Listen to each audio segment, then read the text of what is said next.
como é que você vê essa parte do feminismo? Eu vi inclusive um debate seu com a Carol Tardar. Sardá, Uhum, e ela jogava uns negócios assim, tipo, Instituto de Pesquisa, meu, sabe? Sim, uhum, citou uma pesquisadora só, eu vi no outro podcast, quando foi com você, uhum. e ela citava aquilo como se fosse a Bíblia, e eu falei, mas tá, e a controvérsia disso aqui, isso aqui pode ser manipulado, etc.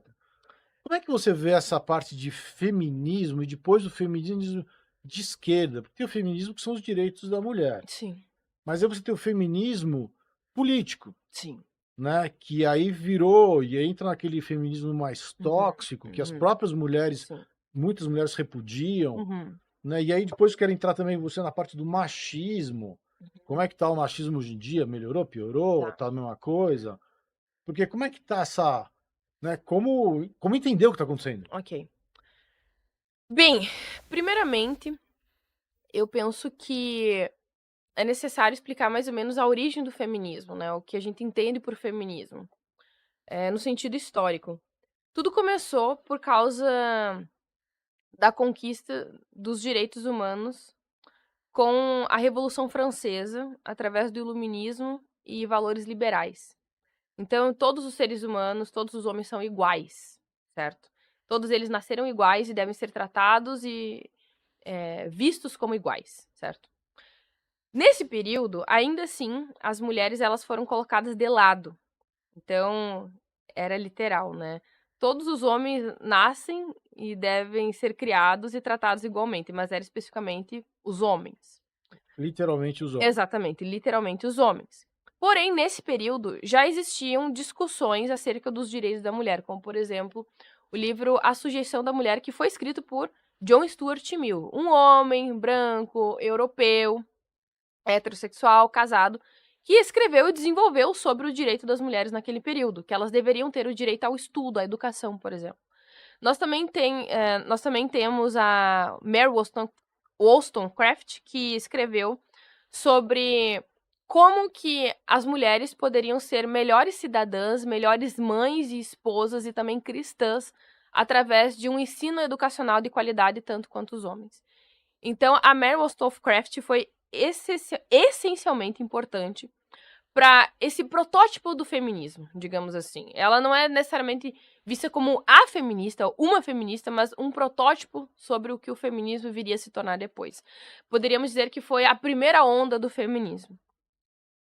Então ela desenvolveu que se as mulheres elas aprendessem apenas através da imitação e de ordens e convenções sociais sobre o que elas deveriam ou não fazer, elas não fariam por virtude, mas apenas por um sistema de convenção, não exatamente porque elas sabiam o que era melhor, mas porque elas absorviam um sistema de ordenação que determinava o que elas deveriam fazer. Então, se elas inevitavelmente seriam mães ou também influentes nas decisões dos seus maridos, elas também deveriam ser bem formadas intelectualmente para serem boas mães e também boas parceiras dos seus maridos, para que eles também tomassem boas decisões a partir da influência delas. E ela acreditava muito nessa independência, nessa necessidade de autonomia e de agência que uma mulher deveria ter, inclusive também lidando com as responsabilidades e consequências dessas decisões. Então ela queria que as mulheres deixassem de serem vistas como crianças, como menores intelectuais, mas como adultas, da mesma forma que os homens. Ok, aí depois nós tivemos a segunda onda que começou a questionar os papéis de gênero dentro da sociedade. Então, não significa necessariamente que porque eu sou mulher eu não posso ser uma atleta, que eu não possa ser uma médica, que eu não possa ser uma política, que eu não possa ser uma empresária. E também que eu deva necessariamente corresponder a estereótipos de gênero muito bem definidos. Ah, eu devo ser submissa, eu devo ser imanente, voltada completamente para a maternidade, girando em torno de atividades mais comuns ao ambiente interno e privado, enquanto os homens devem eh, administrar atividades do mundo público, da política, de uma vida social mais evidente, certo? Então, esse foi o período que nós poderíamos dizer que foi a segunda onda realmente muito mais icônica e conhecida. Dali surgiu a Beth Friedan, a Simone de Beauvoir também, que foi uma das primeiras da segunda onda. E aí depois nós tivemos a terceira. Esses períodos ali, principalmente a primeira e a segunda onda, na minha percepção, elas foram muito importantes para conseguir questionar o status quo de que as mulheres podiam ser muito mais do que meras donas de casa ou completamente sujeitas à autoridade do marido e vinculadas a atividades domésticas e da maternidade, que elas poderiam ser muito mais do que elas tinham sido até então, certo? Então, direitos iguais, basicamente. Aí, a terceira onda, o negócio começou a se desandar um pouquinho, porque esse questionamento de papéis de gênero passou também a chegar na identidade de gênero, certo? Claro, nós também, ali na segunda onda, começamos a abraçar as orientações sexuais não heteronormativas, então as lésbicas, os gays, etc. E aí, na terceira onda, a gente chegou basicamente nesse período extremamente caótico de combate e de rivalidade entre os gêneros. Então, basicamente, os homens são necessariamente intrinsecamente os opressores e as mulheres são necessariamente intrinsecamente as oprimidas. E aí, houve esse efeito mola, certo? Em que a gente pressionou tanto com o movimento feminista, em que houve um discurso narrativo estridente, coercitivo, quase que assim, violento, não raramente beligerante, contra os homens, em filmes, em programas de TV, em programas também de representatividade em empresas e vários tipos de projeto, que houve esse retorno, essa resposta inversa contra as feministas e as mulheres também. E aí surgiu os red pills, etc. Só que muitas vezes as pessoas, como elas não estudaram muito sobre o movimento feminista, elas não sabem que o movimento feminista ele já desenvolveu, escreveu e teorizou acerca da responsabilidade e do peso que é ser homem na sociedade há muito tempo. Coisa de 30, 40 anos, que significa ter que lidar com muita responsabilidade do mundo externo, ser obrigado a trabalhar, ser bem-sucedido, não poder demonstrar as emoções porque ele é visto como fraco, incapaz e fracassado. Isso já havia sido teorizado há muito tempo. O problema é que... Isso é verdade. Então, aí... Não, é verdade. Porque se o homem demonstrar verdade. fraqueza pra Sim, mulher, ele sim, perde a moral e ela sim. começa a enxergar ele como um banana. Como um banana, exatamente. Tesão pelo cara. Sim, isso é verdade. A questão é que, convenientemente, ao longo dos anos, essa perspectiva deixou de ser desenvolvida e propagada e discutida. E muito mais focada nos problemas femininos, quase que exclusivamente sobre as mulheres, sobre o que elas sofrem, sobre o que elas precisam. E não somente o que elas querem, o que elas precisam, mas da forma que elas querem, do jeito e no momento que elas querem, independentemente delas terem trabalhado ou se esforçado para conquistar certos espaços, ou não, simplesmente porque elas são mulheres. E aí houve também aquele desenvolvimento sobre, por exemplo, local de fala. Ah, eu tô certa simplesmente porque eu sou mulher, porque a minha experiência necessariamente me capacita para ter razão, entende? Então, esse foi um período de extrema estridência e de beligerância do movimento feminista. É o lance da mola apertando de novo, mas pro outro lado agora. Exatamente, foi esse período. Aí, mais ou menos nesse período começou a surgir os red pills, certo? E aí, naquele auge do feminismo que ninguém mais aguentava, esse movimento começou a fermentar bastante movimentos masculinistas e conservadores. Só que o período que eu comecei a criticar o movimento feminista foi há 10 anos. E aí tem gente que fala, não, mas é que agora que ela tá surfando na onda, né, porque ninguém aguenta mais e tal. Já vem. Eu já Agora tô que você nessa... apareceu na mídia mainstream. Exatamente. Mas Exatamente. para qualquer pessoa que vê o seu debate, sabe assim, isso não é uma coisa recente. Não. Pela bagagem de informação que você tem, nitidamente isso não pode ser recente, não tem como ser recente. Então, eu acho que não tem mesmo, porque é bastante coisa. Não, porque você dá uma capacidade para aprender tudo isso. Sim, não, porque você vê e os argumentos que você vai puxando, você fala, pô, não, isso requer um bom tempo de estudo sobre o assunto. Por Exatamente. isso que eu fiquei curioso em querer Entender saber, mais, né? mas eu queria entender mais o seu processo. Porque eu vejo que você usa um bom senso, ao contrário dos extremos. Sim. Né? Porque você tem o lado beligerante. Nossa, TDAH bateu. É isso mesmo. Das feministas e dos red pills agora. Sim. Né? Então você fala assim, cara, vai acabar a humanidade. Sim. Se não chegar o meteoro primeiro, exato, entendeu? Tá todo mundo se odiando. Porque você fala assim, cara, e é o lado do extremismo, é o lado da malandragem, é o lado do falta de respeito. Sim. Né? Interessante isso que tu falou sobre malandragem, porque assim, quando as europeias, elas começaram a lutar pelos próprios direitos, já havia uma cultura pré-estabelecida que era mais igualitária do que outros países e outras regiões, como por exemplo no Oriente Médio, certo?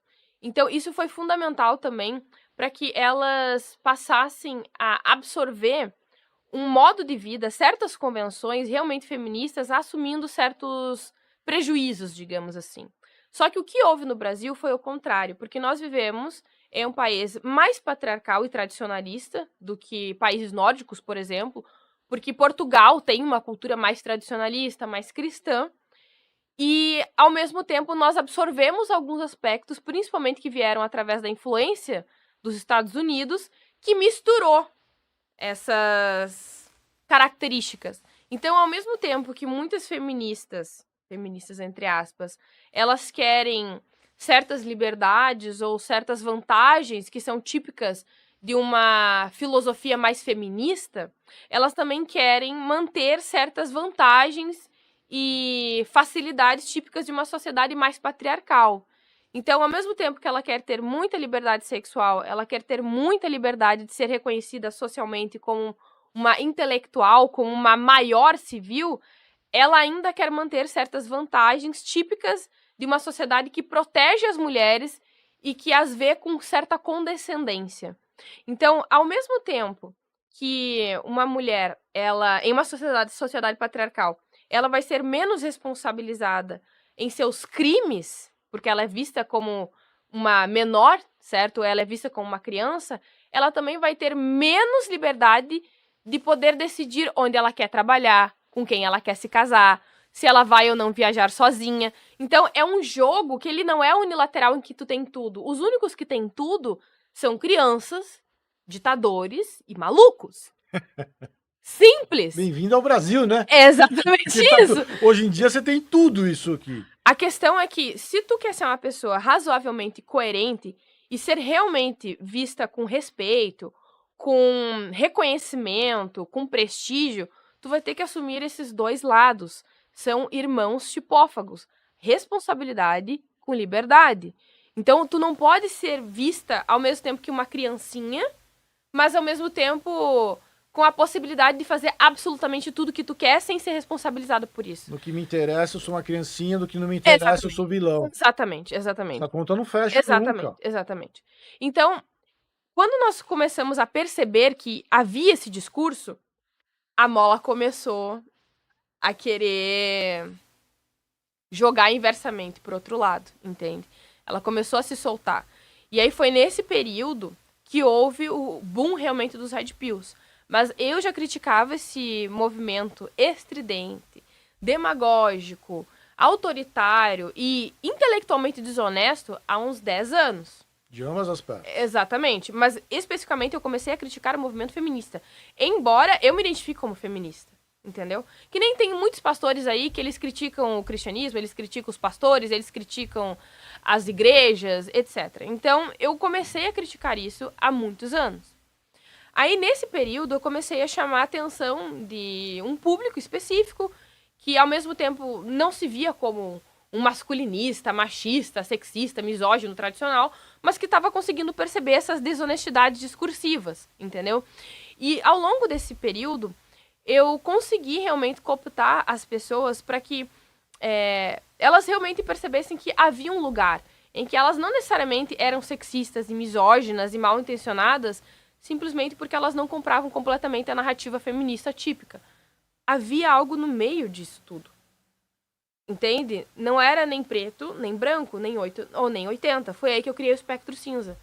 Daí que vem esse conceito de que a realidade ela é muito mais nuançada, muito mais complexa e resultante de inúmeros fatores que se entrelaçam do que parece. Então, dificilmente uma pessoa ela é simplesmente uma vilã ou uma mocinha. Dificilmente uma pessoa ela é completamente mal intencionada ou simplesmente ela discorda de ti porque ela te odeia. Não. Vamos concordar em discordar. As pessoas discordam por inúmeras razões. Seja por religião, seja por convicções de natureza familiar, seja por criação, seja porque elas têm acesso a informações diferentes, experiências diferentes. Por exemplo, muitos homens eles são vítimas de abuso psicológico e de violência doméstica quanto mulheres. Então, esses homens, dificilmente, eles vão realmente concordar intrinsecamente e completamente com os discursos tipicamente feministas. E aí, se ele vai tentar discutir com essas moças, ele vai ser hostilizado, ele vai ser visto como sexista, como misógino, que ele é um babaca, um red pill, etc. A questão é que, se elas parassem para olhar com um pouquinho mais de nuance e de generosidade intelectual, elas perceberiam que isso acontece e de que isso é oriundo não somente das más crenças das pessoas, mas também de traços psicológicos, por exemplo.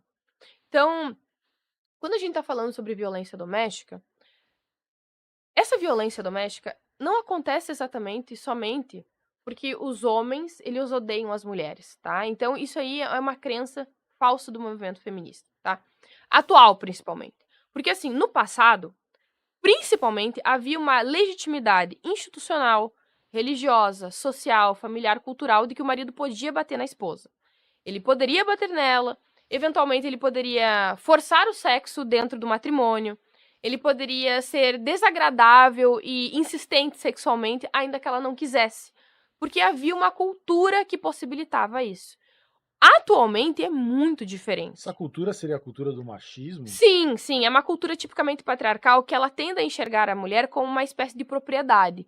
Então, se aquela mulher, tá, a propriedade, estivesse sozinha em um determinado local, significa que ela estava sem dono. Portanto, ofender aquela Isso é uma propriedade coisa pré-histórica. não precisaria haver uma criminalização daquele comportamento. E sim, eu concordo contigo. É pré-histórico, inclusive é um comportamento muito tribal, de Sim, enxergar o capital erótico da mulher como uma propriedade, um recurso que deve ser protegido. Só que muitas pessoas entendem que porque é natural, logo é bom. Não, é natural, mas não é bom enxergar as mulheres como coisas, como recursos. assim como é natural o homem querer procriar com várias mulheres, Exatamente. mas nem por isso ele tem que fazer isso. Ele tem que Exatamente. dizer não à sua Natureza. instinto. Exato, Isso, exato. na verdade, é isso que se faz um homem de verdade. Exato. Eu vou até citar como eu fui criado, a minha Uhum. definição de ser homem, ser macho, não Uhum. machista. Ok, O homem de verdade é aquele que só tem uma mulher, ok.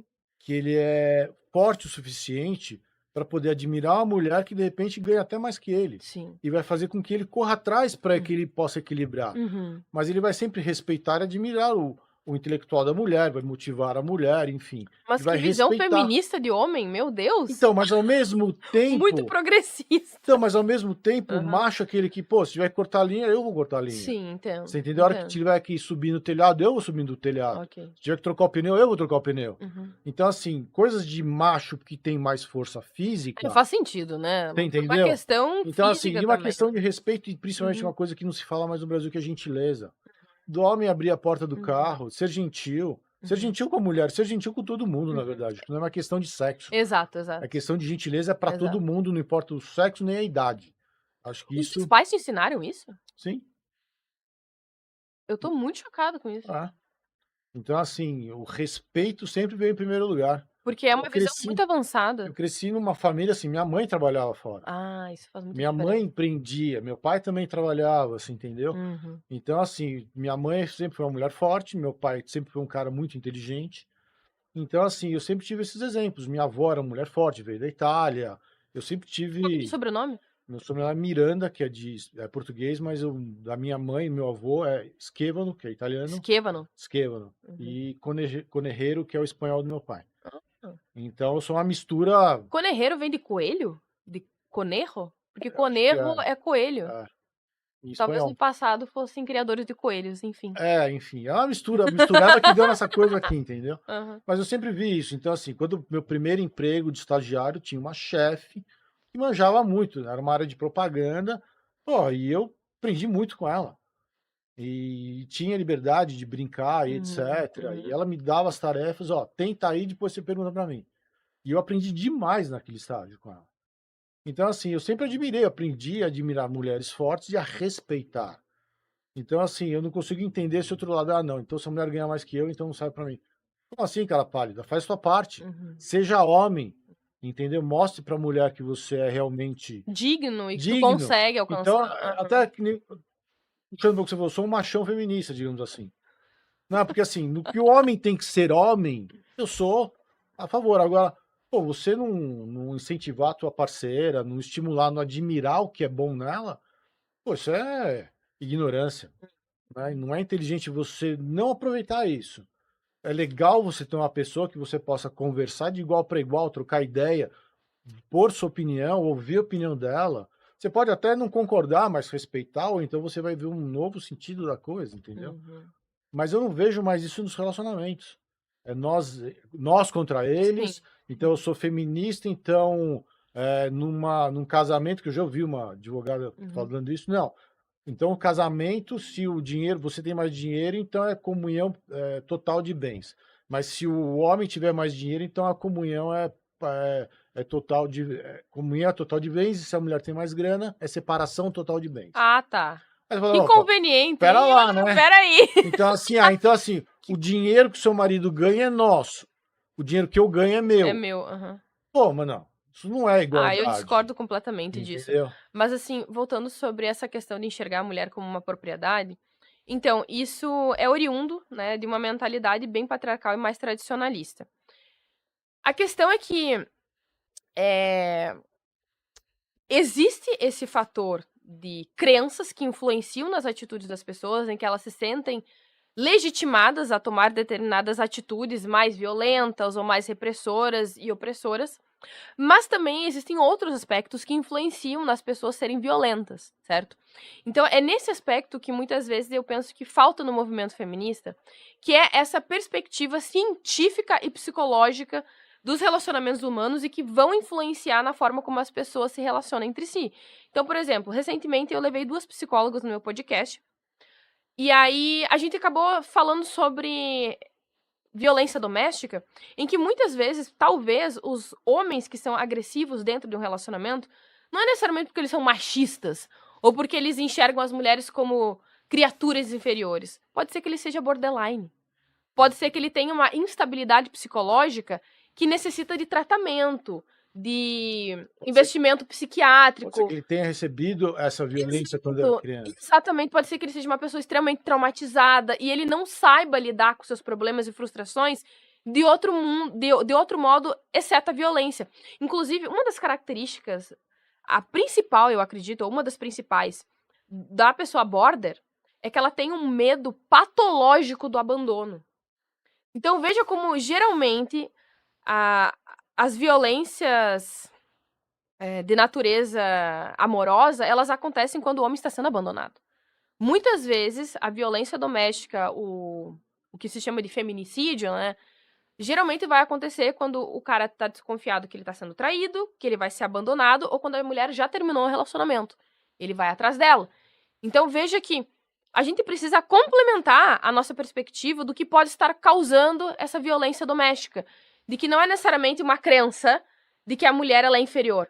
Pode ser de outra natureza, como por exemplo, o cara ser border, dele ser instável ou traumatizado, ou também simplesmente porque o Brasil ele já é um país extremamente violento, em larga escala. Eu acho que na a quantidade de informação que a gente tem hoje em dia, você simplificar só por isso, porque o cara é machista, é uma cegueira intelectual, Mas é o comum. uma desonestidade intelectual Então, até. mas é o comum. Fala a verdade. Tu tá procrastinando, né? Não consegue se concentrar, terminar as suas tarefas.